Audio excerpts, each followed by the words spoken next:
Let's see here, testing out my new camera. Hopefully I am in focus. I think that works. Late last year, I was on a Forza Horizon 4 kick since the game had just released on the Xbox One, and while playing it, I couldn't help but to think about the joyous feeling that racing games seem to inspire. That sense of speed and intense competition as you're zooming past opponent vehicles on a racetrack is unique to racing games, and I feel that overall, this genre of games is sort of underrated. Shout out to sim racers like Forza Motorsport and Gran Turismo, along with kart racers like Mario Kart and Diddy Kong Racing. This video though, I want to talk about an arcade racer that I hold near and dear to my heart.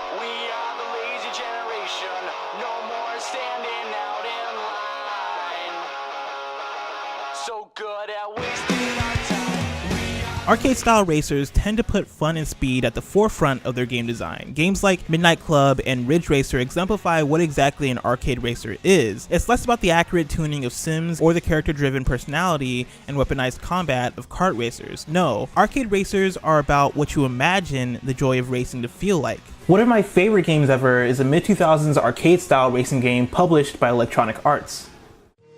I've not played a game like Burnout 3 Takedown since Burnout 3 Takedown. That includes Burnout Revenge, that includes Dangerous Driving, and yes, that includes Burnout Paradise, which is excellent, but not Burnout 3. If you're unfamiliar, Burnout 3 Takedown came out on September 8th, 2004 for the PlayStation 2 and the original Xbox. The franchise, which started in 2001, was already known for its breakneck speed and destruction, which was introduced in the first game. Burnout 2 Point of Impact introduced Crash Mode, which took the destruction of the original game and made that its own objective. In this new mode, the goal was no longer being the first across the finish line, but causing as much destruction in a level as possible in order to score points. Burnout 1 and Burnout 2 were both developed by Criterion and originally published by Acclaim, who would go on to become defunct in 2004. EA would come through and scoop up Criterion and publish Burnout 3 Takedown that same year. And if Burnout 2 furthered the idea of destruction that the original game had established, Burnout 3 introduced Rage into the equation.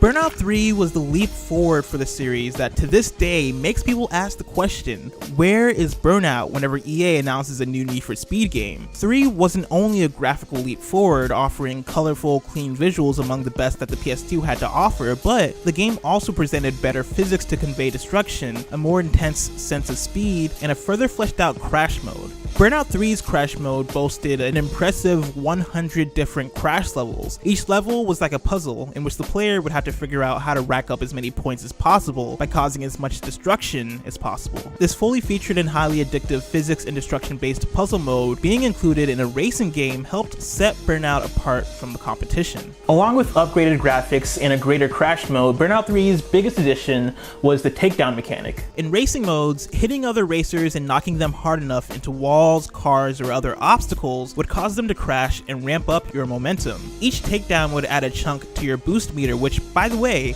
you have nitro boost in this game. Not only that, but simply trading paint with other cars and driving recklessly would grant you more boost and further that momentum. Pop-ups would flash on screen, similar to getting a kill in Call of Duty, to indicate that you're doing good by hitting opponent cars. Driving on the wrong side of the road, tailgating opponents, nearly missing traffic, and similarly aggressive actions contribute to building your boost. In single player, even after crashing, you have the option to hold a button which causes a slow motion effect and grants you the ability to veer your crash into other players in order to score an aftertouch takedown. Burnout 3's increased speed, ramped up action, hardcore attitude, and unique level of polish all worked together to create an experience that still to this day keeps that same energy it had in 2004. Burnout 3 did everything it could to reinforce and support the idea of aggression and recklessness in its driving, and it was a better game for it because it leaned into the fact that it's a video game. Up until Burnout, running into other cars in racing games had been purely penalized for the most part, but Burnout didn't care. The game's most lauded mode, Road Rage, was a mode purely for takedowns. Rack up your takedown count and try to make the high score. I'm not sure if it's because they nailed the physics or the visual feedback, or if there's just something innately messed up about us as human beings, but each takedown was cathartic. It never got old, especially with pop punk blaring in the background and bonus points blasting on screen. See, this was originally supposed to be a video about a game called Dangerous Driving and how it attempts to recreate Burnout 3 and carry on its legacy.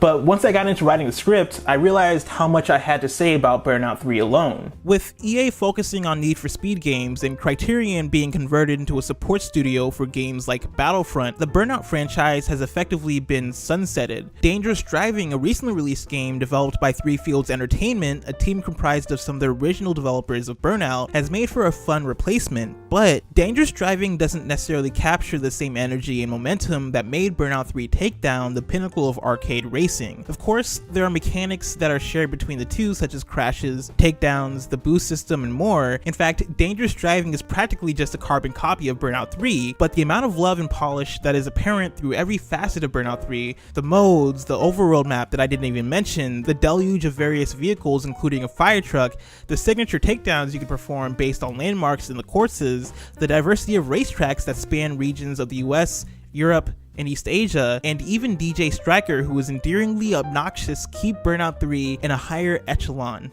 of existence. Burnout 3 is a near perfect video game, an arcade racer that is equally good at being a dumb arcade experience as it is being a fast-paced, adrenaline-filled racing game. So I guess the point of this video is to say that 1, we need more arcade racers, and 2, we need more arcade racers that try to replicate what Burnout 3 did. But I guess until then, I'll spend my time driving dangerously, or maybe I'll be spending it hanging out in Paradise City, or maybe I'll just play Forza Horizon 4. Who knows?